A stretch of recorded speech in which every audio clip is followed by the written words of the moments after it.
Les difficultés du morceau, c'est deux empreintes, on va dire, celle avec le barré, que ce soit le D6 ou le D7, et puis le G qui est comme ça, parce qu'il faut la poser rapidement, et puis on n'a pas l'habitude souvent de la poser. Puis en plus, si c'était un mi bémol comme ça ici, ce serait première case, mais là, il faut démancher, donc il faut aller tout de suite cinquième case, ce qui n'est pas forcément facile.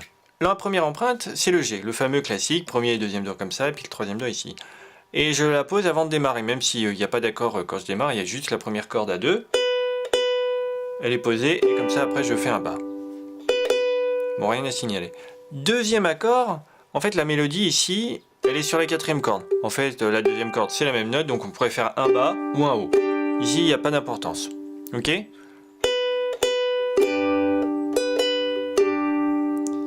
2-0. Normalement quand je fais 2-0, je maintiens ces deux doigts. Mais si je les lâchais, ce serait pas grave. Ok ? Bon, 2-0 sur la première corde. Ceux qui y arrivent, ils maintiennent ces deux doigts. Ceux qui n'y arrivent pas, ils lâchent tout.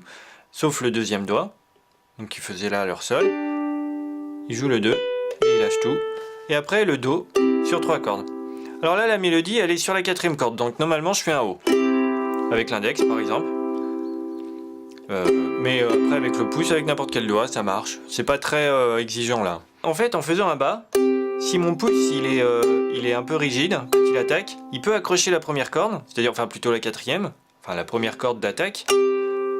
Et comme ça, cette note elle ressort. Donc quand je fais mon bas, en fait on devine que c'est mélodie. Puis même si on n'entendait pas, si on fait un bas, comme après on la rejoue, c'est pas très grave. Mais logiquement on devrait faire un haut parce que justement la mélodie elle est sur la quatrième corde. Et quand on fait un haut, c'est la dernière note qui est attaquée. À ce moment-là, si je fais un haut par exemple avec l'index, bah, je rattaque avec l'index. Après j'ai un G, donc je repose mon empreinte de sol, et là je fais un haut. Là c'est presque important de faire un haut parce que la mélodie elle est sur la quatrième corde, et là si je fais un bas, c'est plus dur de faire ressortir cette quatrième corde. En plus si je fais un bas et que je veux entendre cette note là, qui est importante pour que ça soit un G, bah, je risque de comprendre que ça c'est la note de la mélodie. Alors que non il faut pas, donc c'est vraiment important sur le dernier accord je pense de faire un haut. Ok ? On va dire, sur les 2 ou 3 derniers, faites un Haut, comme ça, ça devient normal. Bas. Haut. Haut. Haut. Ok ? Deuxième portée. Je maintiens mon empreinte. Et là, je fais 2 doubling. 3, 2. Normalement, 3, 2, il faut maintenir l'accord. Donc, je devrais faire le 3 avec le quatrième doigt. Ok ? Vous voyez le quatrième qui se pose à la troisième case et qui se retire après. L'autre technique, c'est le deuxième doigt qui est là, il arrive à glisser en dessous. Il glisse d'une case et il revient. Bon, c'est pas commode. Il y en aura encore une troisième technique, c'est que le troisième doigt là, vous allez voir, celui-là, c'est le troisième. Hop, il fait le rouleau, il s'écrase et il revient. Tac, tac. Sans avoir quitté la deuxième corde ici, troisième case. Et ça c'est pas commode, mais des fois c'est une technique qui est bonne à savoir, qui existe, et puis vous pouvez vous entraîner à la faire aussi, on sait pas hein. Ici, barré intégral. Donc normalement quand il n'y a pas d'autre doigt que l'index, ou le premier doigt à poser en barré, ça devrait aller. Surtout que si on a du mal, on peut en plus quand il n'y a pas d'autre doigt, mettre 2 doigts. Ok ? Donc là je fais un bas, et après j'attaque la quatrième corde. Ici, comme on alterne première et quatrième corde, la quatrième corde c'est le pouce qui attaque et la première c'est l'index. Ok ? Donc là je fais mon bas D6. Là je fais souvent le bas avec le pouce, mais en fait je pourrais faire le bas avec l'index. C'est pas grave, c'est un autre caractère.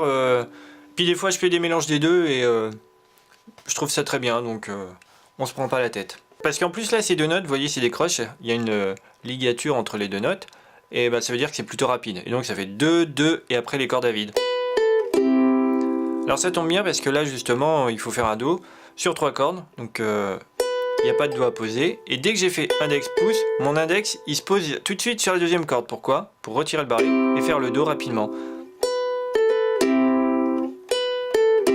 Voilà, ces 3 notes, enfin, les 2 2 et puis l'accord de Do, ça va faire rapidement, donc à tourner en boucle pour après faire ta ta tam.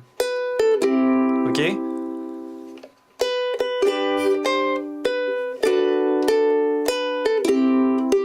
Je répète le 0 et je pose mon empreinte de sol et je fais un haut.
quand je démarre la deuxième partie, ou plutôt le refrain, je mets mon premier doigt à 5 sur la première corde. Si je peux, j'anticipe tout de suite l'accord. Alors cette empreinte, elle n'est pas facile pour tout le monde. Le premier doigt est là à 5 sur la première corde, et puis deuxième et troisième, ils se mettent là à 7 sur la troisième et quatrième. Il y en a certains qui préféreront avec troisième et quatrième. Bon, après, ça dépend de votre morphologie, hein. Là, moi, je préfère deuxième et troisième doigt. Pour se familiariser avec une empreinte dure, qu'est-ce qu'on fait? On fait des exercices. On a cette empreinte et on va s'entraîner à la déplacer. Bon, cet exercice, il vaut pour ceux qui ont du mal à poser l'empreinte rapidement. Ok? Donc pour se familiariser avec cette empreinte, on la pose et après on s'entraîne à la déplacer. D'une case à chaque fois.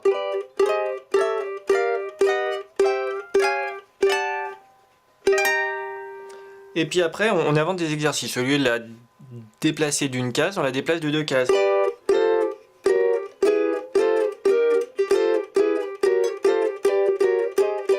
Etc. Vous n'allez pas aussi vite, mais vous vous appliquez, c'est juste pour montrer l'esprit. Puis après, on peut s'entraîner aussi à changer de corde, vu que là, il n'y a que 3 cordes. Puis changer de case. Je monte chaque doigt d'une corde. Comprenez l'exercice. Et puis après, on peut aussi écarter. C'est-à-dire, j'ai cette empreinte-là, puis je m'entraîne à écarter, comme ça.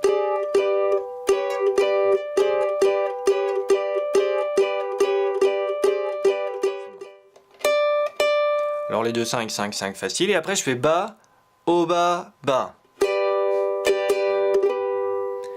Les 3 cordes 0, 7, 7, je les joue moins fort pour que, en fait, la note qui devrait être de la mélodie, c'est celle de la deuxième corde. Et ce qui se passe des fois quand je fais mon bas, c'est que la quatrième corde est trop forte.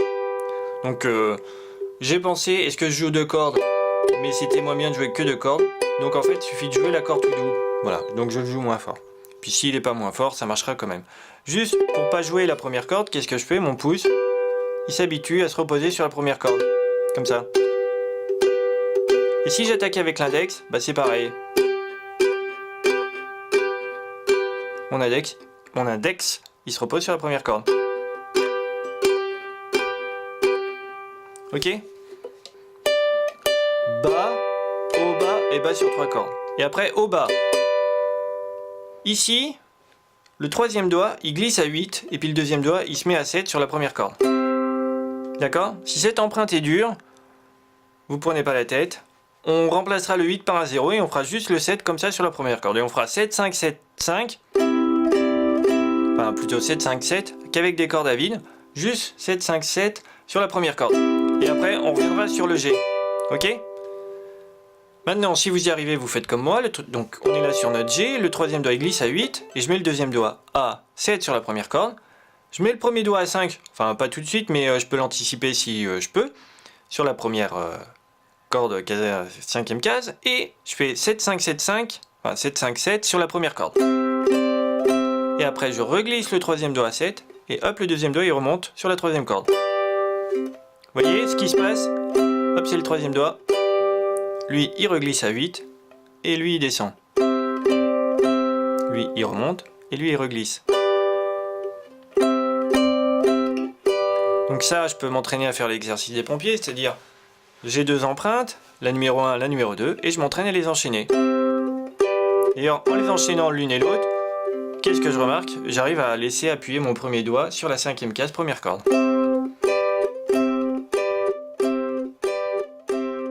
Dernière portée, bas, haut, bas, haut, bas.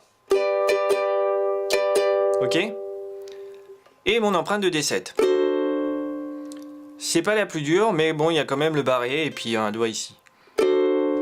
S'il y en a qui n'arrivent pas à faire le barré ou qui sonnent mal, d'abord ils peuvent faire 4 doigts. Ils peuvent aussi faire des combinaisons comme ça avec un doigt ici, un doigt ici, un doigt ici. Là, il n'y a pas de barré. Ils pourraient faire ça. C'est un peu moins bien, mais ça sonne quand même pas faux de jouer la troisième corde à vide. Ok? Puis s'ils peuvent, ils peuvent barrer avec le premier doigt. Et donc ça revient à la même empreinte. 2, 2. Ok? Bas, haut, bas et bas sur le D7. Puis tiens, je vais le faire avec l'autre doigté. Ok? Si on barre ici, après on rajoute le quatrième doigt à 5 et on fait haut, bas. D'accord? Ceux qui ont fait ça, bah, ils peuvent faire 5-5 sur une note. Hein. Comme ça, c'est pas grave. On joue pas l'accord, on joue juste 5-5. Ils pourront même lâcher l'accord. Puis ça marche très bien, ok? Donc nous, qui faisons le barré, là je suis sur le D7, je vais rajouter le 5 et je vais faire au bas. Ok? Le quatrième doigt il va glisser à 7 et je vais faire 7, 5, 5 qu'avec des bas. Là, comme il y a 3 cordes à vide, il faut quand même qu'on entende bien la première corde. Donc si vous trouvez qu'on n'entend pas assez, des pas assez, d'abord vous n'êtes pas obligé de jouer 4 cordes, vous pourriez en jouer que 3, les 3 du bas. Puis si vous jouez les 4, et que celle-ci on l'entend pas assez, ben vous essayez de l'accrocher au moment de l'attaque. Bon là j'exagère un peu et puis je graine un peu trop, mais... Ok? Et une fois qu'on a fait ça, on replace tout de suite l'empreinte de sol et on fait un haut. Un haut parce que la mélodie elle est sur la quatrième corde. Bas, au bas, au bas. Bas, au bas. Et là, il faut s'entraîner, une fois qu'on est là, à poser tout de suite le premier doigt à 5, parce que on repart... Enfin, moi, je tourne en boucle le refrain, et puis de toute façon, même quand je termine le couplet, tout de suite le 5, voilà. Ça marche? Bon courage.